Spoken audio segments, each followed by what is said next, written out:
Paling menonjol itu adalah red team dan blue team, yaitu offensive cyber security gitu kan. Nah, kalau blue team itu defensif. Jadi kita red team sebagai yang melakukan serangan, mensimulasikan serangan ke sistem kita, blue team yang ngedefense.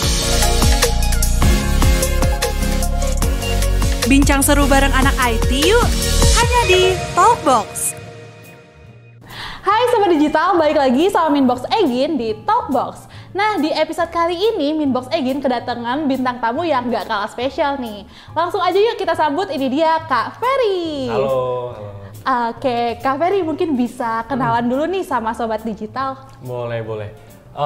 Halo sobat-sobat, namaku Ferry Alifani. Boleh dipanggil Ferry atau boleh Alif. Kemudian sekarang posisi aku di Cyber Security Engineer, tepatnya di Blibli.com. Wih, di Blibli.com ya Kak ya. Di salah satu startup unicorn gitu ya Kak. Nah, Kak Ferry mungkin bisa ceritain sekarang tuh kesibukannya apa aja sih Kak? Selain mungkin ada lagi nih selain jadi software engineer gitu? Kesibukannya selain kerja paling sedikit-sedikit melakukan riset. Ya riset terkait, sebenarnya hampir sama kayak kerjaan sih, tapi ya kita lebih riset mengenai update lah mengenai berita cyber security yang terkini gitu apa. Kemudian yang paling beberapa aku sibukannya paling nonton atau buka YouTube, buka tutorial gitu kan, kayak gitu-gitu paling. Tutorial orang India? Itu sangat common sekali. Oke deh, Kak Ferry ini kan berarti kalau misalnya kakak udah di dunia cyber security nih, berarti kan sebelumnya kakak itu anak IT ya kan? Iya juga. Nah, apa sih Kak alasan kakak nih, kenapa kakak memutuskan buat masuk ke dunia IT? Sebenarnya ada ketertarikan pribadi sih, karena dulu mungkin zaman SMA baru dikasih PC kan sama orang tua atau laptop gitu. Kemudian saya tertarik pengen nyobain desain awalnya, iya, nyobain Corel Draw karena seru ya, ngubah foto gitu kan, kayak kita edit gitu kan, efeknya seperti apa. Kemudian beranjak ke Photoshop. Nah setelah itu setelah aku udah menggeluti dunia desain, mau cobain mengenai Microsoft Office. Ya baru dari Word, dari Excel, PowerPoint. Nah itu mulai tuh mendalami Microsoft Office. Dari situ baru ya pas kuliah saya awalnya bingung mau kemana nih ambil jurusannya. Awalnya mau awal kelautan. Mencelok ya Kak ya? Random sekali gitu.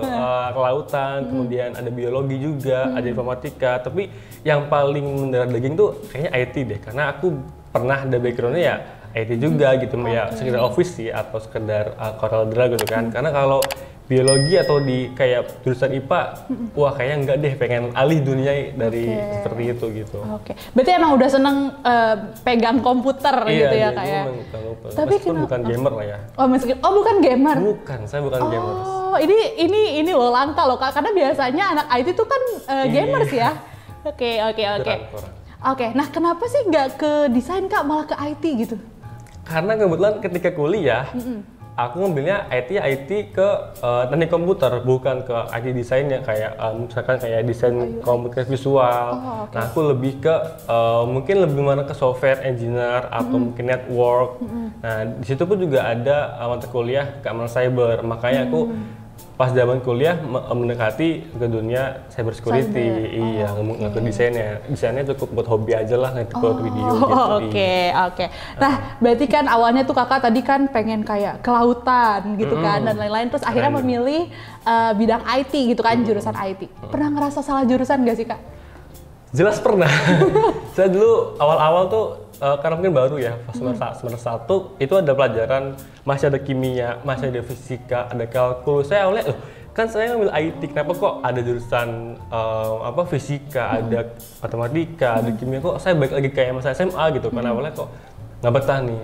Nah baru setelah semester 2, semester 3 itu barulah ada mata kuliah tentang IT ya, sekedar basic programming, basic robotika, tapi juga itu belum merasa kayak enjoy, jadi kayak aduh apa gue salah jurusan gitu loh. Sempet seperti itu, bahkan mau pindah kuliah kayak pindah aja deh gitu ke mungkin ke prodi lain atau univ lain kayak gitu, sempet seperti itu. Terus gimana tuh Kak caranya, kan kakak sempet kayak aduh pindah deh gitu, tapi akhirnya bertahan gitu. Tuh gimana caranya? Kalau pindah kan berarti kita mau dari nol lagi nih. Iya betul. Nah berarti kan kita ada beberapa waktu yang cukup menurutku agak terbuang nih gitu loh. Jadi aku lebih nggak siap kalau dari nol lagi gitu. Ngejarnya lebih kayak aku buat orang yang pengen dari awal lagi gitu, pengen jadi menurutku kalau yang diterima sekarang IT, mungkin ini jalan dari Tuhan. Mungkin Tuhan mengarahkan Fer kamu ke IT. Mungkin seperti itu. Jadi mengikuti arus dulu aja.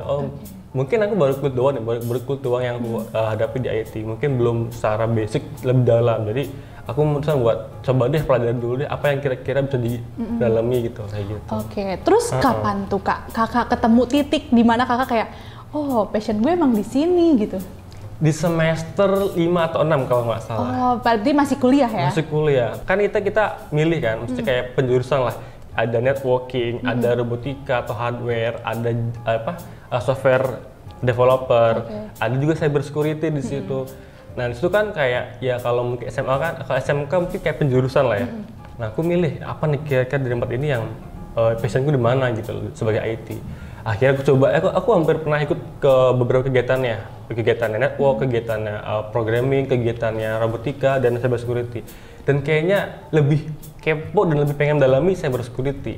Karena kan cyber security dengan terkait dengan hacking lah ya. Jadi kayak penasaran nih kayak seru deh kalau hacking. Nah, itu mulai awalnya menggeluti dan akhirnya ini kayak pesan gue deh di situ. Aku tuh padahal baru mau nanya gitu, Kak, kenapa sih pilih cyber security gitu? Tapi Kak Ferry ini udah jawab karena hacking gitu ya, terus menarik gitu ya, tertarik juga, gitu ya. Tapi mungkin Kak ada nggak sih Kak alasan lain gitu? Mungkin kayaknya cyber security ini dibutuhin banget deh gitu, atau kayak gimana gitu, ada nggak Kak? Ada, jadi ya mungkin kan awalnya memang aku kayaknya seru deh kalau belajar hacking gitu kan. Tapi seiring dengan perkembangan zaman, dengan berita terkini kan, kan kita mau hampir industri 4.0 ya, dan hampir semuanya itu berkaitan dengan internet, entah itu IoT, Internet of Things, kemudian berbagai macam perangkat tuh sudah aktif dan sudah terkoneksi dengan internet. Nah, artinya kan ada celah atau ada resiko mengenai cyber attack. Betul. Nah, berarti kan kita akan andil sebagai si cyber security engineer itu akan andil, entah itu kita mensimulasikan serangan atau sebatas kita menjaga gitu, mendeteksi gitu. Karena itu kayaknya next atau tahun depan atau tahun berikutnya bakal dibutuhkan nih cyber security engineer. Makanya saya tertarik, kayaknya ini nih bagus nih peluang kedepannya gitu, itu sih. Oke, benar-benar karena emang kita juga kalau mau masuk ke satu bidang juga harus lihat-lihat dulu ya Kak, ya masa depannya seperti apa gitu. Jangan sampai ngasal. Iya, betul. Oke, Kak, berarti udah nih, aku udah dapet alasan nih kenapa Kakak ke bidang cyber security gitu ya. Tapi aku kepo nih, dari Kakak lulus terus sekarang Kakak bisa kerja di blibli.com gitu ya. Mungkin bisa diceritain perjalanan karirnya, kayak waktu lulus tuh apa dulu sih yang disiapin gitu, atau harus ngapain dulu gitu? Iya, sebenarnya kalau awal karir sebagai cyber security engineer itu, yaitu awal mulanya aku di semester 5 atau 6, aku iseng nyobain rekrutasi lab cyber security di kampus. Ada senior yang, Fer, ikut aja Fer gitu loh. Jadi akhirnya coba. Nah, karena mungkin basic aku dulu pernah juga sebagai asisten lab tapi fisika, jadi kan ada basic ngajar gitu kan. Jadi akhirnya ya pokoknya selang rekrutasi itu diterima sebagai asisten lab cyber security atau school lab. Nah, di situ baru kan kita ngajar ya, kita kan ngajarin teman-teman praktikan di bawah kita, ngajarin seperti apa basic kriptografi, basic scanning, cara kerja backdoor dan lain-lainnya. Nah, baru itu aku ada jam terbang buat ngajarin orang dan belajar buat diri sendiri juga gitu kan. Nah, dari situ semester 8 pas skripsian itu ada peluang internship di Telkom Indonesia, tepatnya di Bandung, di Gigir Kalong. Nah, kebetulan juga ada divisi SOB, security, OB-nya apa lupa saya. Pokoknya itu terkait dengan security ya. Aku coba tuh apply dan diterima lagi di situ. Ya mungkin itu rezekinya ya, jalan di situ. Diterima dia sebagai di divisi SOB itu security. Nah, di situ baru aku merasakan cara mengimplementasikan ilmu cyber security di sebuah kerjaan atau di pekerjaan. Itu aku dibajari cara kita nge-pen test. Nah, pen kan basic dari cyber security, basic bagi kita untuk mendalami cyber security pen test itu. Nah, baru disitulah karena sudah ada basic di lab kampus, kemudian saya juga ikut internship di Telkom sebagai cyber security juga, dan juga riset. Nah, awalnya dari situ ada senior yang menawarkan di situ. Kamu nggak apply di Blibli? Awalnya saya juga nggak tahu, gitu kayaknya kurang familiar dari saya gitu kan. Cuman ya udah deh, coba aja gitu kan. Ya siapa tahu di situ rezekinya. Pas saya apply ya mungkin alhamdulillah diterima juga. Situ. Nah, itulah awal saya berkarir di cyber security di blibli.com. Dan sekarang di Blibli sudah berapa tahun? 2 tahun jalan. Wah, 2 tahun lumayan jalan. ya Kak, udah lumayan lama ya. Lumayan lah, ada pengalamannya. Kak, kan Kakak sekarang udah masuk nih di Blibli.com ya.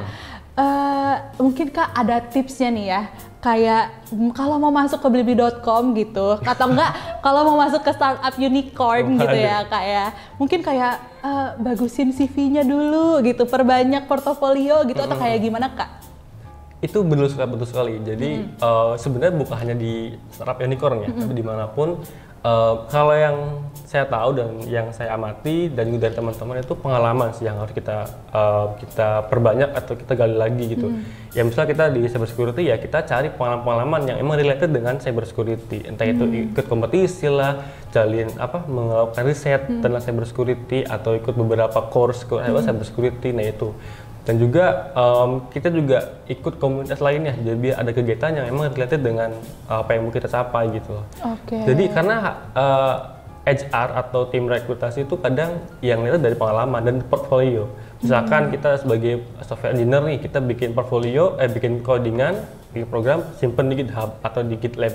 Nah itu kan bakal dilihat tuh sama si rekruternya. Nah itu bukti bahwa kita tuh bisa melakukan itu gitu loh. Jadi ada bukti portfolionya. Kayak gitu. Tadi Kakak ngomong-ngomong komunitas, aku jadi inget sama IT Box nih. Kalau misalnya Kakak belum tahu ya IT Box gitu kan. Kalau di IT Box itu Kak, selain diajarin, kita juga bergabung sama komunitas. Yang mana di komunitas itu tuh ada praktisinya langsung gitu. Oke deh, next ya Kak ya. Oke. Next, Kakak nih kan sekarang jadi cyber security engineer ya Kak ya. Day to day-nya ngapain aja sih Kak? Sebenarnya kalau cyber security engineer itu cukup luas sebenarnya ya, karena kalau dalam coloring cyber security itu ada beberapa bagian, ada red team, ada blue team, yellow team, green, purple, 7 kalau nggak salah ya. Nah aku kebetulan di divisi red team. Jadi karena red team tugasnya itu offense, jadi kita mensimulasikan beberapa serangan ke dalam sistem kita gitu, seperti itu ya. Nggak jauh-jauh dari pentest. Karena itu kan main jobnya red team melakukan pentest gitu kan, simulasikan beberapa serangan kita. Terus kalau nggak pentest, ya kita mau riset gimana caranya kita bisa mengotomasikan suatu script nih yang akan nanti dijalankan di sistem kita gitu. Ini aku kepo banget nih Kak. Tadi kan ada purple team, apalagi tuh yellow team gitu blue ya. Team. Blue gitu. Itu emang beda-beda jobnya gitu Kak. Itu beda-beda. Kak bisa spill dikit nggak Kak? Itu tuh ngapain aja? Maksudnya kayak purple team tuh ngapain gitu? Mungkin yang paling menonjol itu adalah red team dan blue team. Red team itu ya kan kita red team yaitu offensive cyber security gitu kan. Nah kalau blue team itu defensive. Jadi kita red team sebagai yang melakukan serangan, mensimulasikan serangan ke sistem kita. Blue team yang ngedefense. Ngedeteksi dan memberikan alert. Ada serangan ini nih. Terus gimana? Melakukan respons gitu. Kayak gitu yang menonjolnya ya. Kalau mungkin yellow team, green, kemudian orange itu ya ada yang melakukan riset mengenai seperti apa kriptografi atau enkripsi yang baik. Kemudian juga ada yang melakukan security awareness. Nah itu emang ada begini masing-masing gitu. Jadi emang spesifik kayak gitu. Nah aku di red teamnya kebetulan. Itu tuh Kakak milihkah di red team itu atau kayak ditentukan sih Kak? Aku kebetulan seniorku itu menawarkannya sudah langsung ke red team. Nah, jadi ketika kita apply pun kita juga harus milih kita sebagai apa nih, purple team kah, red team kah, atau blue team. Nanti ada di keterangan di karir Blibli, seru banget ya. Ternyata aku baru tahu nih kalau misalnya di dalam bilangnya cyber security-nya gitu ya, divisi cyber security mungkin ya sebutannya atau apa gitu ya. Itu kebagi-bagi lagi jadi beberapa tim gitu ya Kak ya. Nah Kak, kalau misalnya ada sobat digital di sini yang mau berkarir di bidang cyber security ya Kak, apa sih Kak yang harus disiapkan gitu? Sebenarnya yang paling penting itu adalah basic. Cyber security itu bukan kita jangan sampai langsung nih kita kosong tidak ada basic apa-apa langsung ke cyber security itu kalau menurut saya itu akan bingung. Jadi yang paling mendasar yang kita pelajari itu yang pertama bisa mengenai di network, sistem network. Kalau teman-teman tahu ada yang namanya 7 lapisan OSI layer, ada 7. Nah, itu dipelajari karena ada beberapa jenis kan itu tipe-tipe serangannya. Kemudian juga basic mengenai programming. Kita minimal tahu suatu program itu seperti apa jalannya, dia mau kemana, nyimpen data di mana, dia minta apa gitu loh. Itu memang tahu bahasa pemrograman basic lah, kemudian OC layer di bagian network, kemudian tentang dasar website, karena kan kalau cyber security ya pasti dari website atau dari aplikasi mobile kan, kita harus tahu juga seperti apa infrastruktur dari sebuah website, karena misalkan ada web browser, ada web server, ada language programmingnya apa, kalau di website ada front end, back end dan lain-lainnya.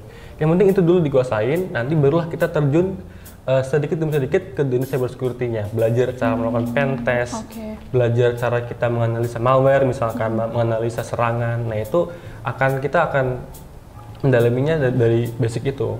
Oke, jadi seiring berjalannya waktu gitu ya Kak ya. Oke, tadi Kakak ngomongin tentang bahasa pemrograman nih. Aku jadi kepo banget. Kakak selama sekarang nih jadi cyber security engineer nih, bahasa pemrogramannya apa sih Kak yang dipakai? Jujur saya bukan orang software engineer ya. Jadi saya tidak expertise di dunia bahasa pemrograman atau language programming. Tapi basic saya itu paling di Python. Itu juga sangat basic lah. Saya pengennya minimal tahu lah seperti kalau Python itu seperti apa nih alur programnya, seperti apa algoritmanya gitu. Kalau Java, C itu jauh, saya kurang paham. Paling di Python atau ya Python, kemudian PHP gitu, paling gitu sih. Oh berarti Kak, ini aku jadi kepo nih, berarti di bidang cyber security itu gak harus se-expert itu Kak di bahasa, di codingnya gitu Kak, apa gimana tuh Kak? Kalau boleh saya bilang, expert lebih bagus, nggak pun juga, yang penting tahu basicnya aja nih. Karena kan kita day to day kerjanya tuh bukan bikin program, tapi ya bagaimana cara kita mensimulasikan serangan, bagaimana cara kita mendeteksi sebuah serangan, bagaimana cara kita mendesain suatu kriptografi atau enkripsi yang baik. Dan ya kalau mengenai bikin program itu bukan hal utama gitu, jadi nggak harus expertise banget. Tapi kalau emang expert itu lebih bagus, karena bisa melakukan security code, security review, code review gitu, itu lebih bagus. Tapi ya tidak harus expert banget sih harusnya ya. Yang penting tahu seperti apa basic dari bahasa program tersebut. Kayak gitu. Berarti kalau misalnya sobat digital mau berkarya di bidang cyber security itu sebenarnya yang penting tuh tahu basicnya dulu gitu ya betul, Kak ya. Betul. Yang penting tahu basicnya dulu aja. Kak, kita balik lagi ke kerjaan Kakak nih ya. Siap. Nah, tantangan terbesar yang pernah Kakak hadapi selama menjadi cyber security engineer nih di Red Team Red Team. Itu tuh apa sih Kak tantangan terbesarnya? Ada dua kalau saya boleh bilang. Yang pertama dari segi manajemen. Red Team itu atau mungkin cyber security ya atau infosec itu pernah aku share juga di webinar. Ada orang bilang kalau cyber security itu adalah public enemy dari sebuah perusahaan. Kenapa seperti itu? Karena kadang-kala cyber security jadi blocker, jadi stopper ketika ada project atau fitur mau deploy. Karena kan kalau mau deploy kan harus bersih ibaratnya kan. Nah kita itu bagian cyber security terutama Red Team itu di akhir-akhir sebelum di deploy di pen test dulu kan. Nah karena kalau misalkan ada nemu security issue mungkin high atau critical kan harus di fix dulu sebelum deploy kan. Karena jangan sampai kita deploy sudah public tapi ada issue. Takutnya attacker nyerang gitu kan. Nah makanya itu fix dulu. Nah kan kalau fix kan butuh waktu ya, butuh mereka waktu untuk fixnya. Barangkali ada error atau apa gitu, dan juga ada validasi lagi. Makanya itu butuh waktu dan ya khawatirnya lebih lama dari tentang deploy kita ya, tentang deploynya teman-teman manajemen. Nah akhirnya sempet beberapa kali dibilang wah stopper nih, ini blocker nih cyber security gitu. Tapi ya tergantung cara kita membahasakannya ke tim manajemen. Ini kalau misalkan dibiarkan open isunya terbuka ya nanti ada risiko loh, barangkali ada bocor datanya atau ada serangan kan kita bakal mengeluarkan uang atau mengeluarkan reward yang lebih gede dari biaya si fitur itu gitu. Berarti di sini komunikasi juga penting banget ya Kak di bidang cyber security. Biasanya itu tim GRC atau tim risk lah yang membahasakan teknikalnya kita, tim atau cyber security ke tim manajemen. Jadi mereka akan mentranslate dari teknikal kita menjadi resiko kayak gitu, bisa seperti itu sih. Makanya penting banget peran GRC di situ. Jadi mungkin karena orang nggak paham juga ya Kak apa yang terjadi di belakang juga gitu ya. Karena orang manajemen belum paham ya seperti apa sih SQL injection misalkan, seperti apa sih XSS. Nah, itu yang membahasakan itu adalah tim GRC. Itu dari segi manajemen. Kalau dari technical ya cyber security kan ya mengikuti perkembangan zaman, terus update cara kita attack-nya, update juga sistem dalam defense sebuah sistemnya. Jadi kita pun juga harus mau belajar, mau terus bahasa aku mah ngoprek lah. Jadi biar menemukan attack scenario yang bagus. Oke Kak, aku kepo nih ya Kak. Okay. Blibli.com itu kan websitenya udah gede ya Kak, bisa dibilang gede gitu. Nah, dalam satu hari itu tuh selalu ada serangan gak sih Kak gitu? Atau kayak sebenarnya aman-aman aja gitu? Atau pernah suatu waktu serangannya gede banget gitu, boleh di-spill dikit gak Kak? Ya sebenarnya kalau ada serangan atau tidak itu ada. Selalu Cuma ya, tidak setiap hari. Oh, oke. Nggak periodically setiap bulan sekian kali, nggak. Ya itu pasti ada sih serangannya. Ya sebenarnya yang paling sering tuh orang yang bug bounty itu, jadi bukan nyerang sih, lebih ke mereka pengen melakukan tes aja di kita gitu, mungkin nyari reward atau nyari knowledge gitu kan. Nah itu pasti ada serangan-serangan seperti itu, karena ya kalau aku boleh ngutip suatu film, ada yang bilang no system is safe, jadi nggak ada sistem yang aman, pasti ada celah, jadi pasti ada aja orang yang akan ngetes atau akan nyerang gitu. Kalau serangan yang terbesar apa ya? Atau jangan serangan yang terbesar deh Kak, kayak misalnya serangan yang menurut Kakak paling rese deh nih ininya gitu, nge-solve-nya gitu, ada nggak sih Kak?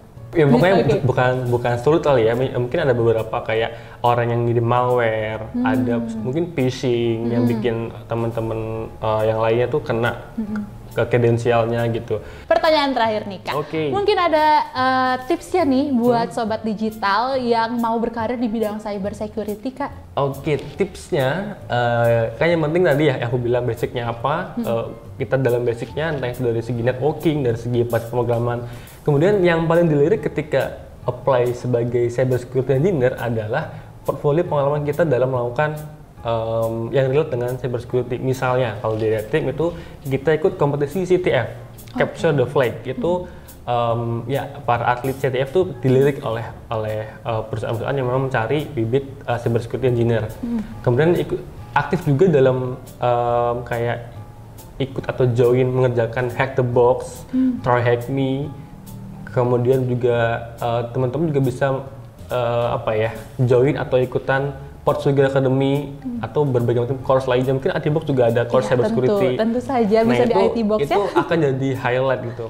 Oh, orang ini sudah ada pengalaman terkait cyber security nih, entah itu ikut CTF, ikut course cyber security, dan juga kalau bisa teman-teman juga ikut sertifikasi kayak misalkan CH atau OSCP gitu kan. Nah, itu juga bakal di highlight oleh perusahaan-perusahaan yang memang mencari cyber security engineer. Oke. Kayak gitu paling. Ini CTF ini waktu itu pernah dalam suatu webinar IT Box itu dibahas loh Kak sama coachnya gitu, dan mereka praktek langsung nih tentang CCTF ini ya. Jadi emang ternyata emang penting juga ya untuk latihan CCTF itu ya? Iya, itu penting. Karena kan CCTF itu mencari flag kan. Nah, dalam mencari flag itu kita harus menemukan di mana vulnerable-nya dari sistem itu gitu kan. Nah, itu juga ya itu sangat relate dengan cyber security kan CCTF itu. Emang kompetisi cyber security sebenarnya. Oke deh Kak Ferry, makasih banget loh udah nemenin aku ngobrol-ngobrol hari ini. Buat sobat digital, jangan lupa like, comment, subscribe, dan nyalakan notifikasi channel ini biar kamu nggak ketinggalan informasi terpenting seputar dunia IT. See you on next video ya sob. Bye. Bincang seru bareng anak IT yuk, hanya di Talkbox.